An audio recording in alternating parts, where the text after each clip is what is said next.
So boardroom debate this week is, should Atari own retro? That's the question.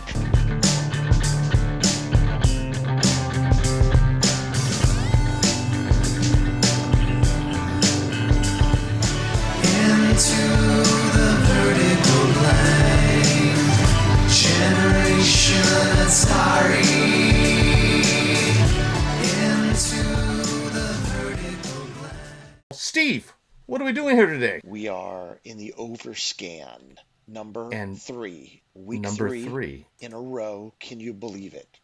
I hardly can believe it, but we're here. We have not made fun of your big red microphone yet.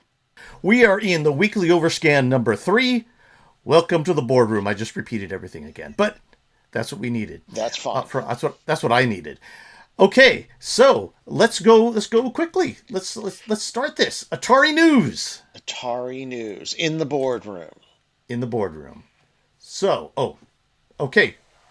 Atari news, Steve. So here's the first one. NeoSprint. This is a fantastic looking game that Atari announced this week.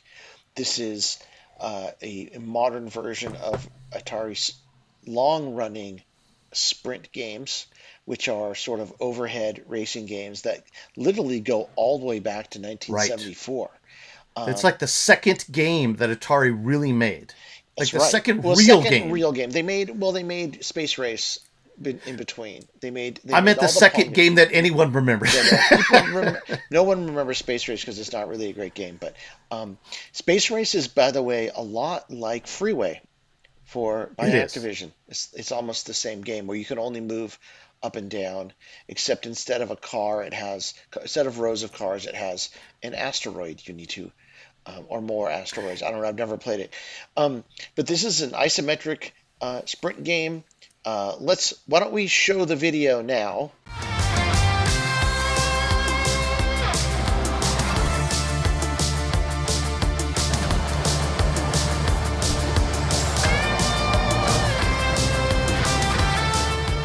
So it's a video of NeoSprint. It looks a lot like other Atari Recharge games, but it's a racing game. So there's campaign modes and all sorts of other modes, which is really cool. But what I really like is that it has a track designer, and then you can make campaigns out of your own tracks, kind of like making your own races. It looks really cool.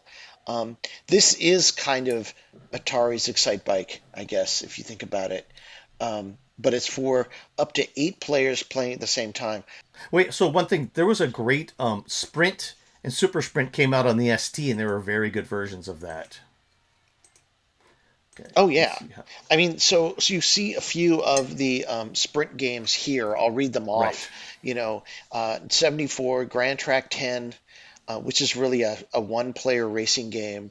And then the same year, Grand Track 20, actually Track 10, which went out and then had a bunch of technical problems and came back out as Grand Track 10. Then Grand Track 20, which is for 2 players. Then Sprint 4, which is 4-player game, which came out in 1976. Sprint 8 came out in 1978 for 8 players, all standing around. There's a genius of Sprint 8. I'll tell you what it is. So Atari was doing these wide body pinball tables at the time. They think they cost a little bit more, but I'm not sure. Oh, a lot, yeah. The problem was they were a wide body pinball table. Only one person could really play at a time, right? You could switch off. That cost like 50 cents. Whereas this Sprint 8 took up about the same space as a wide body pinball table, but 8 people could pay at the same time.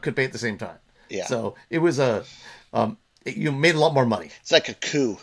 It's like a coup. And then in 86 there was the Super Sprint, and then there's also a sequel to this that came after. But these are all sort of overhead racing games. The new one's isometric, but these are really fun games. This is one of Atari's original, this is what Indy 500 is on the Atari 2600. Right. This is one of Atari's originated this type of racing game, and I think it's really cool that they are bringing it back because it really is their IP. It really is their history is this type of racing game. Right. It's I want to get this one. This sounds really fun. This is I like Super Sprint is one of my favorite games. Hot off the presses today, Atari buys Intellivision, or where the property, the Intellivision IP that is not the Amico. IP, not the Amigo. And then The important thing here that it's not the Amigo. yeah, and so then they're licensing back the Intellivision IP to the Amico company, whatever they Right. want to call themselves, so they can put it on the Amico, which of course they say in this press release is going to come out, but we all know the chances of that are slim to none. But Atari did pick up what is left of the intellectual property. So I know a few Right. things got sold off to some German company, I believe, but who knows? Maybe someday they will put out a list of what they actually got here. So we don't know what IP they own. No. We know that some of the details I know about how Amico acquired the Intellivision IP. I know that Keith Robinson was trying to sell it for about $500,000 for a long time. I believe Intellivision Productions picked it up after he passed away from his family or whoever owned it for $150,000, and that's what they were basing everything off of. I don't know if Atari bought it for more or less than that. I don't feel like. I mean, the Intellivision name is interesting. The Running Man is Yeah. interesting. The games like Snafu and Utopia and Cloudy Mountain, which is the non D&D version of the D&D game. Right. Those are all cool things.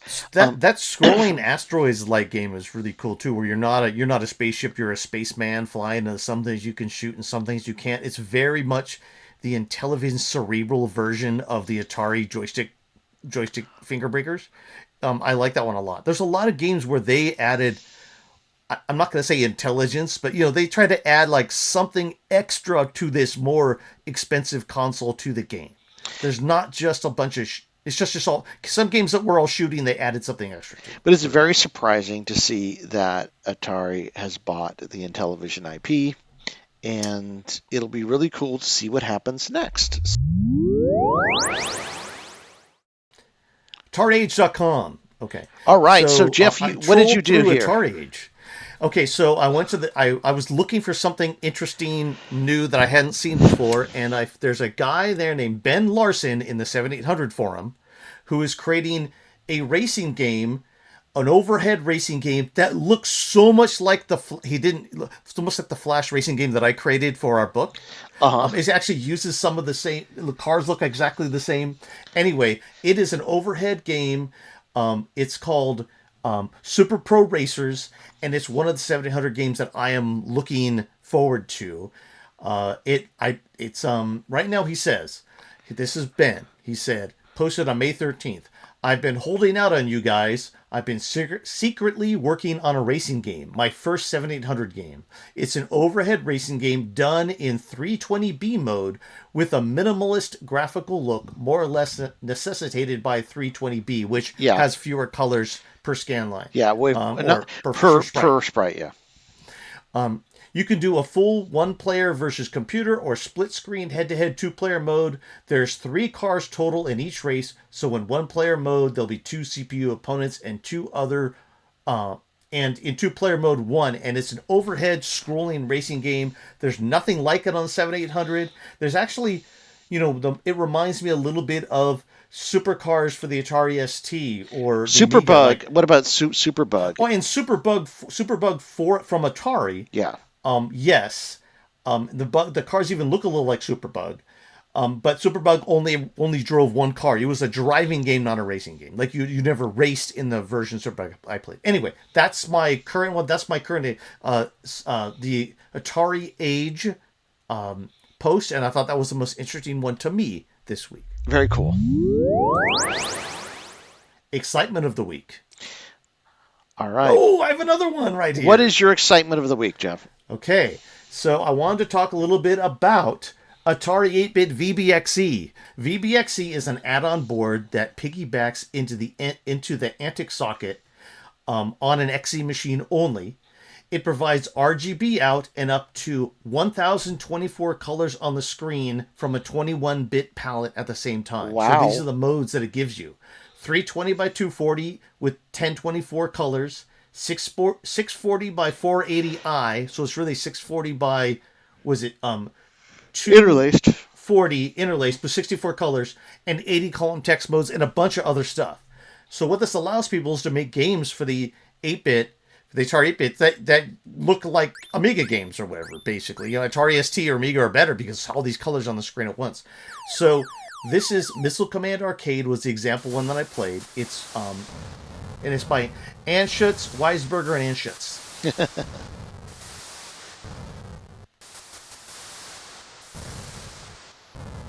It looks exactly like Missile Command. Basically, it's the arcade version of Missile Command, right?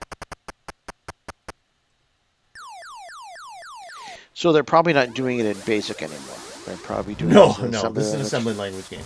It is a great looking version of Missile Command for the Atari 8-bits. Looks just like the arcade version, and maybe a little bit better in some places. With I think the cities are multicolored, things like that. Very cool. I mean, I have a question though. Like, this is cool. The idea that there's an add-on board, but like, how many people have it, and how many people have access to it? Steve, I just played it in Altera, so it's easy to play in emulation. Okay. So in emulation in Altera, you go to the hardware section, you add the VBXE as hardware, and then the games just start working. Okay. So that's all you have to do. So to play it, it's all in Altera, and it's very simple to do. And when I make my extra video about it, I'll do a little explanation about how to play it, how to set it up and play it. Well, here is my excitement of the week, which is kind of related to last time's excitement of the week, which is about the Atari 2600 movie cart. But I was just able to get it done today, where I took the video for our theme song and I converted it to the Atari 2600 movie cart, and then recorded it being played on Atari 2600. So that's beautiful. We can show this.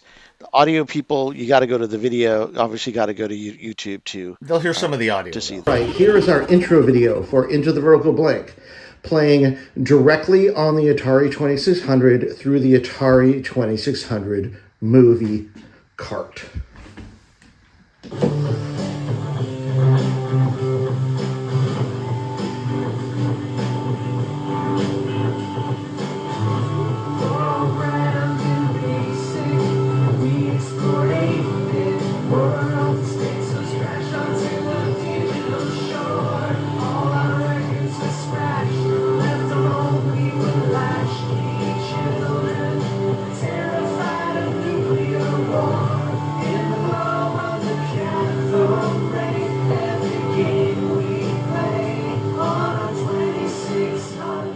How does the audio work? I don't know.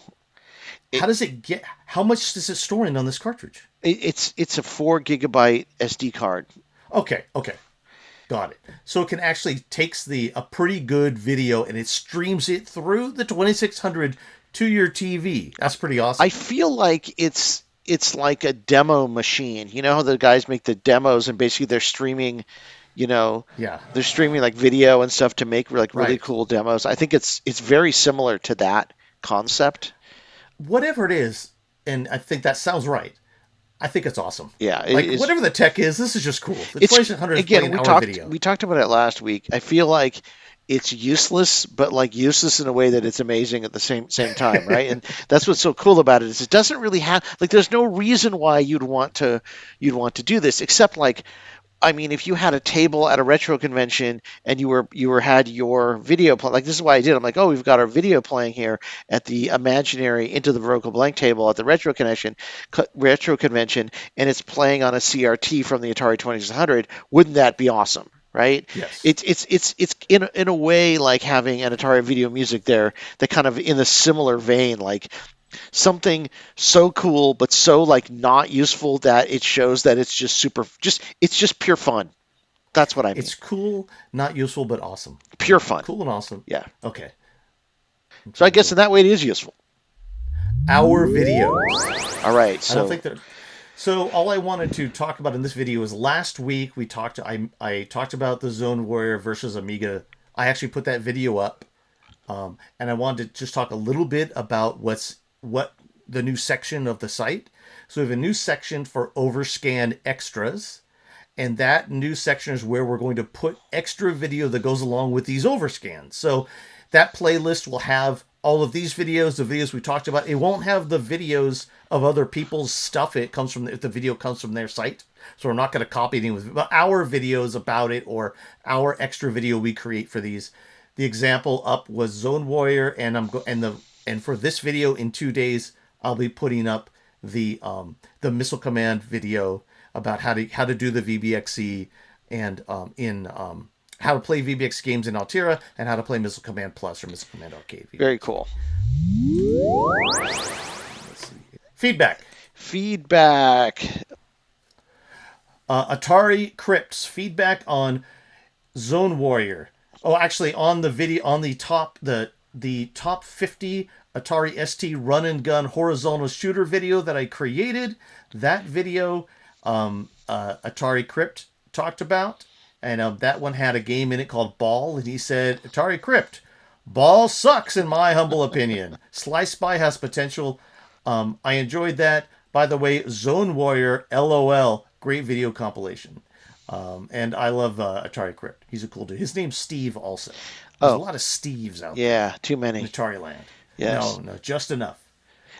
So my question is Zone Warrior really as bad as you think it is? Because when I looked at it, I kind of thought it would look good to me, but... It's not the game. See, the thing is, I like Zone Warrior as a game. It's fun. You get the three... It's a little bit like Contra for the Atari ST, kind of.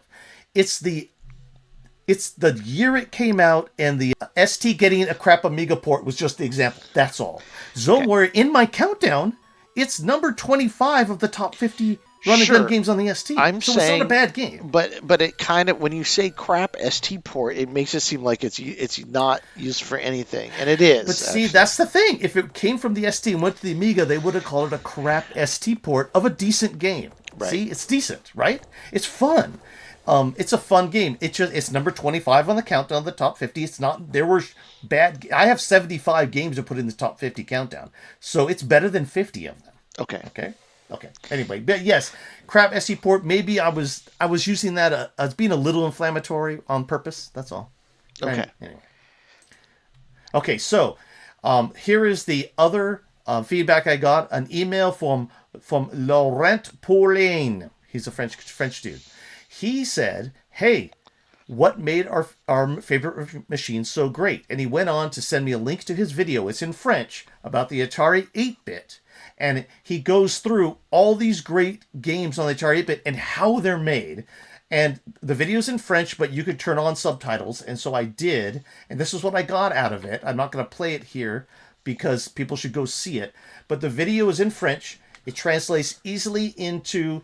right in YouTube. It covers how these games were made and what video graphics modes they did and how they were created in detail. Like how the code was done. Like he shows like how the blocks are broken up and how the tiles are made of Boulder Dash, Fort Apocalypse, which is tiles with sprites or players, and Moon Patrol's parallax scrolling in a game called Whodunit. How cool. And we'll put the link in the show notes. People should go check this out.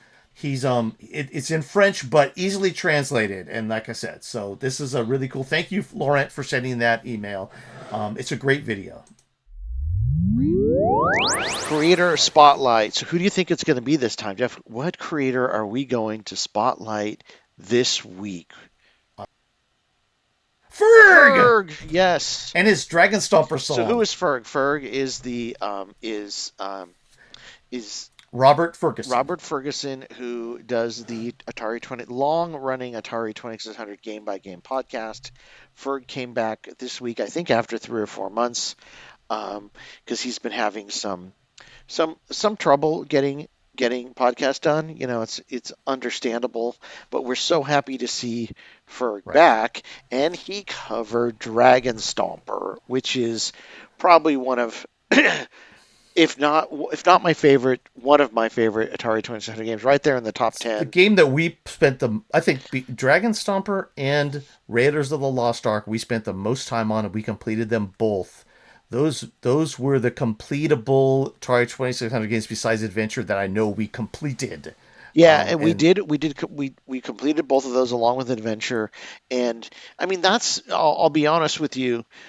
those are the games I wanted to play on the Atari 26. Those types Right. of games, finding a good adventure game, finding a good long-term game where you and I could sit down and try to figure it out. I was hoping a game like Riddle the Sphinx would be that way, but it really wasn't. Like I Wasn't. really Yeah. always wanted something deeper and more elaborate. Ever since we visited that computer store before we got our Atari Right. 2600 and we got that catalog of computer games, and we're like, oh, these are amazing in-depth computer games.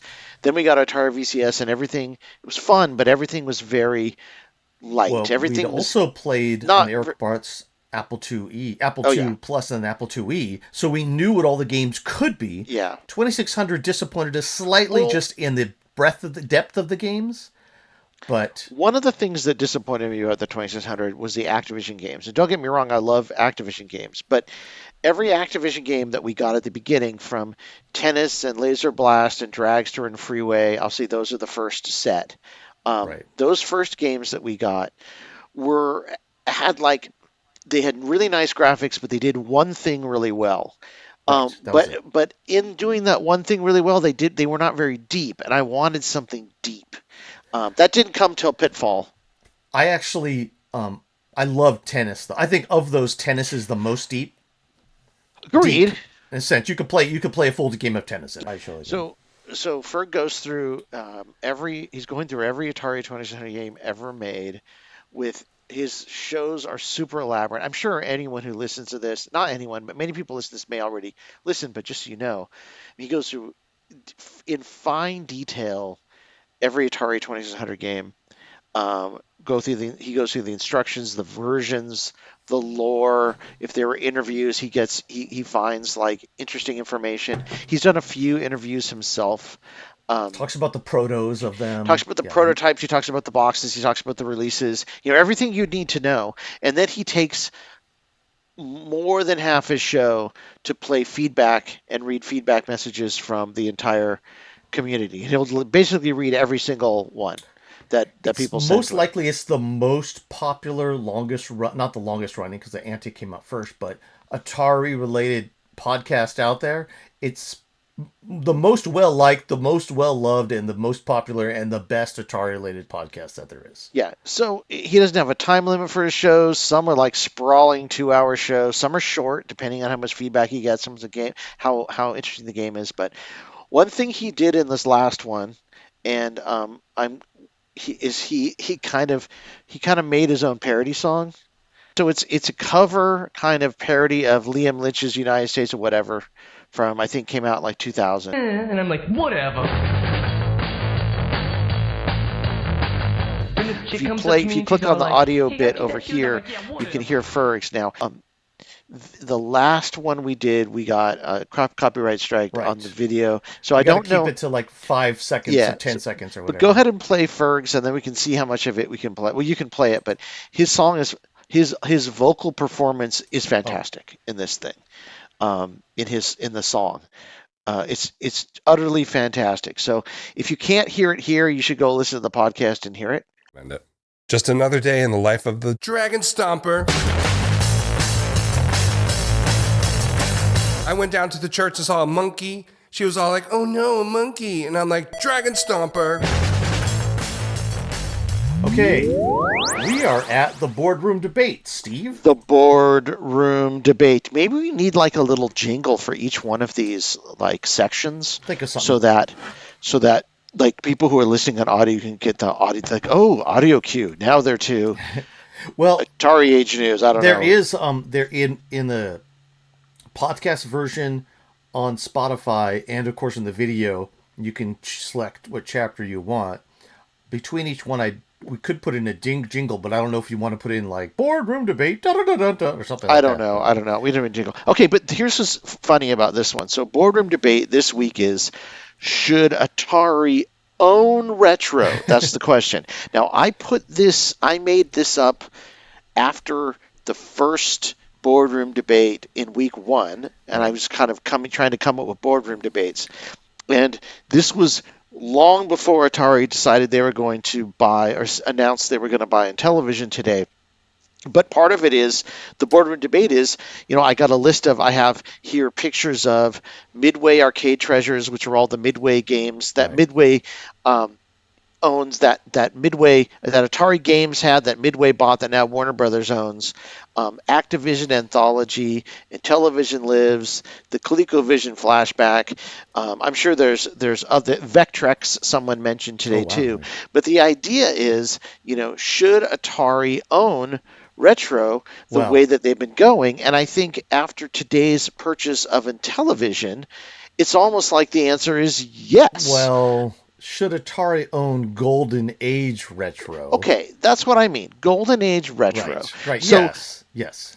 so imagine this. Imagine if Atari owned Magnavox, um, if they purchased the Fairchild, stuff for the Fairchild, uh, the Bally, the Arcadia. What was that? What was that? Arcadia Yeah. 2001. What was the thing that came out in like 1982?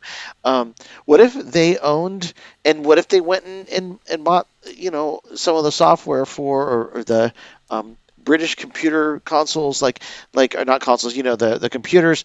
I mean, what if they owned Golden Age Retro in a way that then they would re-release all of this Well, stuff, them owning all of the Midway stuff would be really interesting because Midway has all of the Atari games stuff that's post Warner. right? Which is what I said. No, I know that. I'm just saying that would be really good but I'm just saying like it's not just Yeah, Golden Age because it's golden. Like it's retro is a golden into certain Silver Age, right? golden to So silver. It's it's just anything non Nintendo or Sega really, like because they really can't. Those are ongoing companies that are doing really well. But Activision is not. Activision is just sitting on this stuff, and Electronic Arts is just sitting on everything they own. So yeah, I mean, if Atari could get the rights to put those out, they should own that. They're doing a great job with it. I think they should, and the purchase of the Intellivision rights to those games is absolutely fantastic, and goes a long way towards them, having golden and maybe uh, comes after gold and silver? I Like don't know. what do I'd they say call it? silver, but I don't know. I don't know what you'd call it. Just um, non Nintendo or Sega retro, Yeah, I basically. mean, there's also tons of computer game companies that have slipped into Right. oblivion, like Broderbund, um, Synapse, of course, um, games from Absolute and Alkalade, and people like that would be interesting. SSI, um, Accolade's really interesting. Uh, Not the video game newsroom time machine. Obviously, they'll get there, but they create worlds just finished up 2 episodes on Accolade, and it's that's a really fascinating. interesting, fascinating thing that happened to them and how they. I always thought that when I went to the store and saw all the NES cartridges and saw that like Accolade was making games, all these Access or all these companies from the United States were making these games for this Japanese console, and they were ignoring, the Atari ones. I was always sort of angry, but I mean, they were doing it to survive. I know that, right? I was just, Yeah. It was a different. We didn't understand the no, economics of it or anything. We just wanted people to support Atari, but that's because we liked Atari. Like, to us, Atari was the golden age, and we were. It kind of felt like the other companies were being disloyal. But in that was stupid.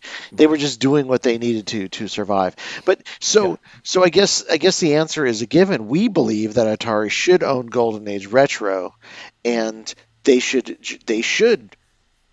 maybe buy the assets for With the ColecoVision, companies right? that they are combined together right now, Atari doing their stuff with the various companies, the other companies they purchase that make content, right? I think that all of these assets, including ColecoVision and Intellivision, obviously now Activision, I think all of those would be hard pressed to find a better curator of their content, right? Like I think Oh, that especially Coleco. especially I Coleco, think I think Coleco is sort of on par with Atari for how much their games are worth. Actually, Vectrex as well. Vectrex, yeah. I mean, the rare cartridges for Coleco, rare cartridges for the Atari and Vectrex are on par. I mean, they're not as expensive as the NES ones because there's not as many people that want to collect them. Right. But if the people that do want to collect them, there's games that are getting up to 100, 300. What type of You games know, go that? Just give me an example. Do you know well, some? an example like a $150 game would be for both the Coleco and the Atari that I found out this week by accident was when I went to the retro store and I thought I found a copy of Cubert Right. Cubes for the Atari 2600, but it turned out that it was for the ColecoVision. I looked in my little game collecting app and both are worth $100 to $150 depending on who's buying it. But So didn't you and buy the Coleco Cubic I Cubes or did. no? I bought it, and Oh, so is Frogger 3 Deep. Frogger 2 3 Deep is one of those that is up there, rare and wow. expensive. And there's some that are even more. But I'm just talking about cartridges that aren't like super rare, but that are rare from when they came out. It came out in the end of Right. the era. Um, but what I'm thinking is like that, and then Vectrex would be really interesting for them to own as well. And same with Epix. Epix, I think, owns all the Epix content. They also own the Starpad Supercharger Right. content as well. That would be cool for Atari to have. I mean, I don't know if the what holding companies own this stuff or not, but I think it's interesting that Atari is trying to find the things that After they could buy and turn into collections. Yeah, after the last couple years, except for some of the hiccups with hardware cartridges and things like that, if we're talking about, let's just say that they get that all figured out. If you're talking about people making cartridges of older stuff and people making collections or redoing them, I think that the collection of talent that Atari has acquired can do a really good job with it. I think so. I tell you what, I would love to see an Intellivision Plus Yeah.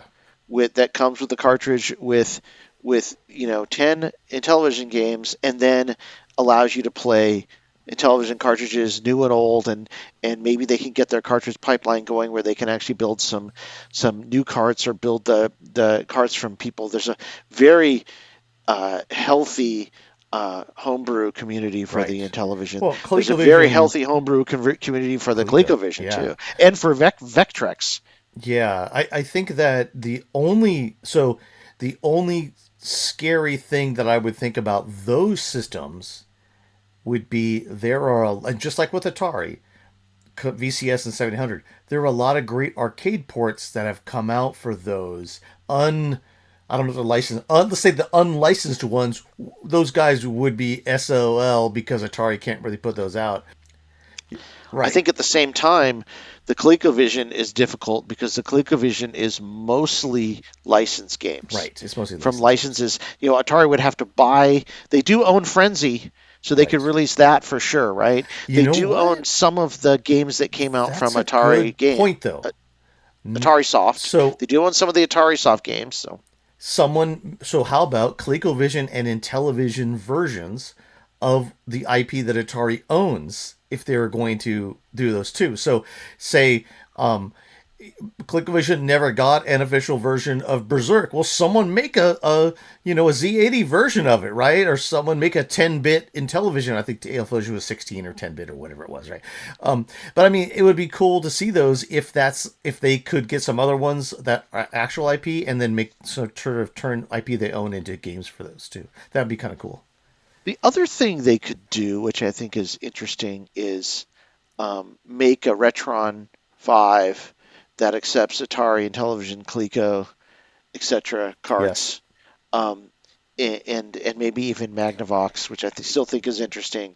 Yeah, So that's they a Retron 4, and throw the Fairchild in five. there, No, you 5. need 5200 still needs a Oh, cartridge 5200, based which thing. has not Yeah. been done. Okay, so you got the 2600 and the 7800 together, 5200, Intellivision, Coleco, I think, Magnavox. yeah. So I think maybe you don't need 2600 in there anymore because there's multiple ways to do it. So instead, you do the Yeah, but if you're gonna have a system that plays all of them, it'd be great if you could do 2600 and seventy great. hundred You're as right, but well. I would like to see like the ones that haven't been touched yet, the Intellivisions and ColecoVision. Obviously, there is a cartridge based one, so great. Atari's in there, but I mean, ColecoVision, there is that ColecoVision I always try to get one, but I could never get one. The cartridge Like based system, CollectorVision or the something CollectorVision is. Phoenix, but something like that plays them. But in FPGA as long as an emulator could play all the games properly, it'd be fine. Like I don't care Well, about I was ROM thinking dumpers. more along the lines of, and this is why I was saying the 2600, the 7800, plus the 5200, plus the Intellivision, plus the ColecoVision, Yeah, plus that's five. Magnavox. Okay,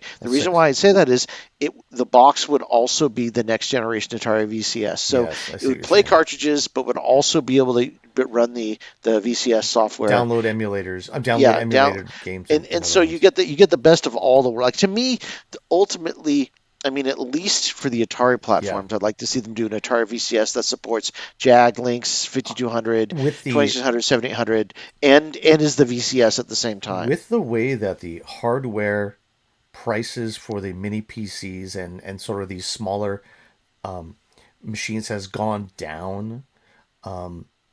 You could like a redoing something that will still run the Atari VCS spec, the VCS 400 800 spec, be turned into a PC of some cart slots that could play all of these like a Retron.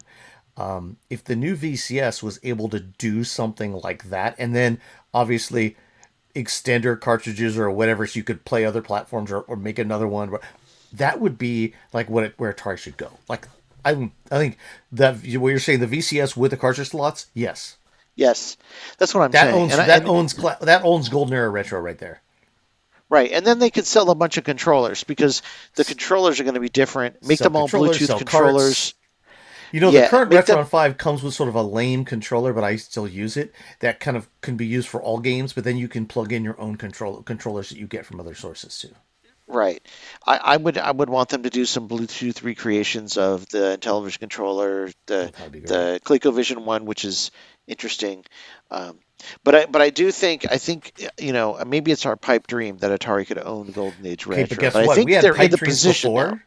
We had pipe dreams before. Most of them have, except for an ST Mini or a Jag Mini, but those probably are coming. I mean, just getting to when we started this podcast, there was no way to play Food Fight except for a dirty old 7000 cartridge and a 7000 that maybe plugged in with AV cables. Now there's Right. multiple ways to do that. So never say never. I think that this can happen and it should.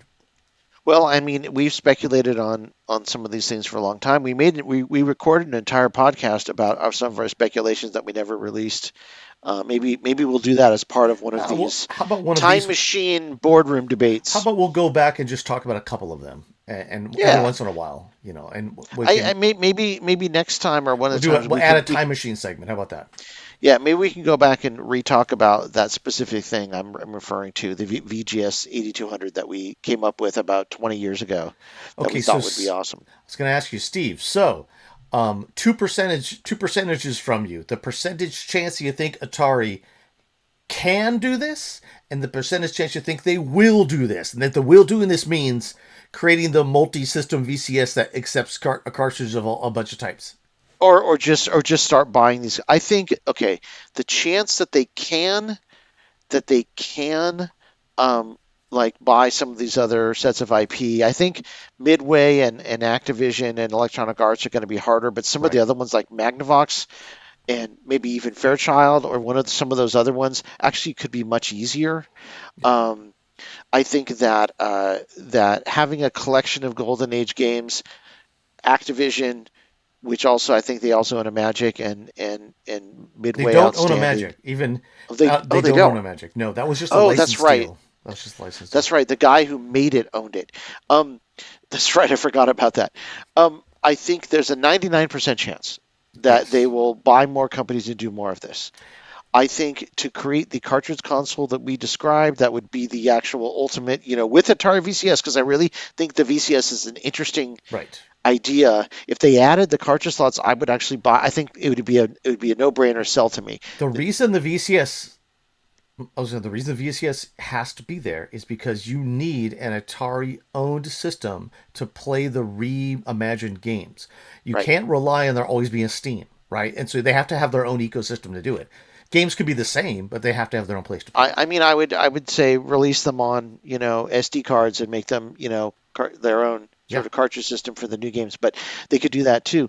But I was going to say that the percentage chance that they will make just an Atari console that's just Atari, like let's just say 2600 plus added to the VCS, I think there's actually a fairly good chance of them doing something like that. Like, I think it's almost a no-brainer for them to combine the 2600 plus and the VCS into the 2600 plus and the VCS into the next version of their console, an upgraded VCS 800.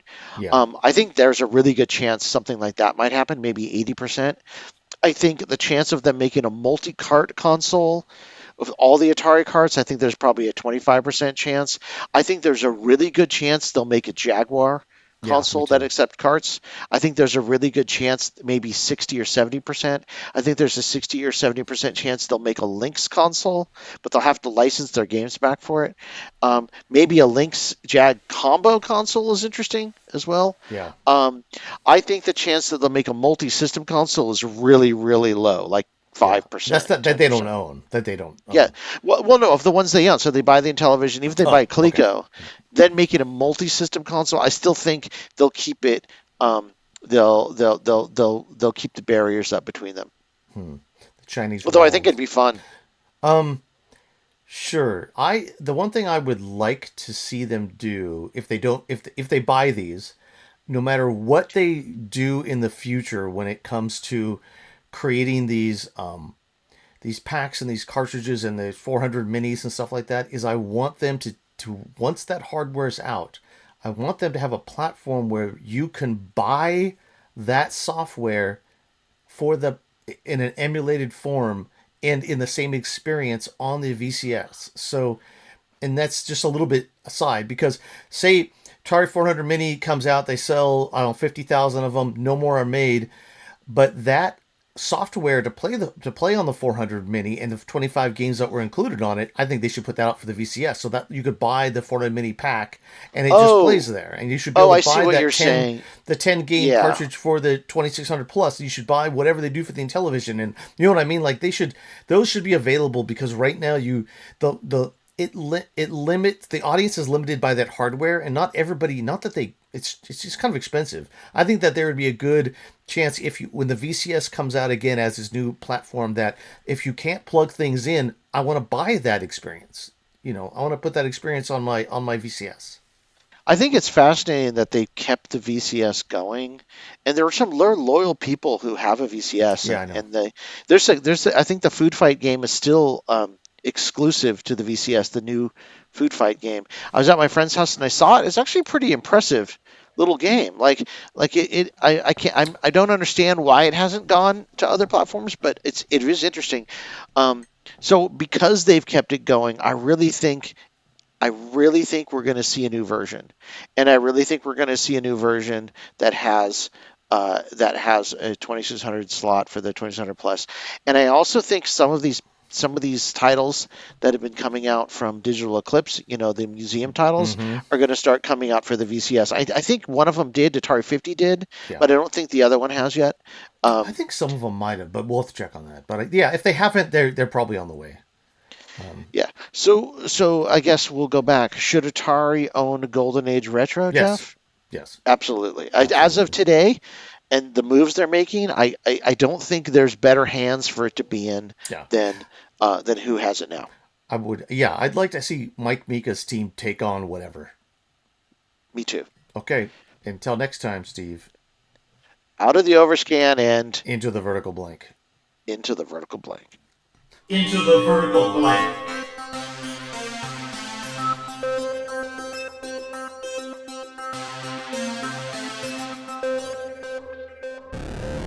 We were children of the Silicon Revolution, an X generation conscripted to fight the console and home computer wars. A product of an analog 70s childhood, we came of digital age in the 80s, believing we could affect the world 8 bits at a time. Armed with joysticks, full-stroke keyboards, jolt Cola, and MTV haircuts, we proceeded into the vertical blank. There, we stayed up late at night, devising incantations from D&D rulebooks and beginners' all-purpose symbolic instruction code. Video games were the match, and programming was the fuse, as the infinite possibilities of the digital world exploded into the internet age to come. We are Generation Atari.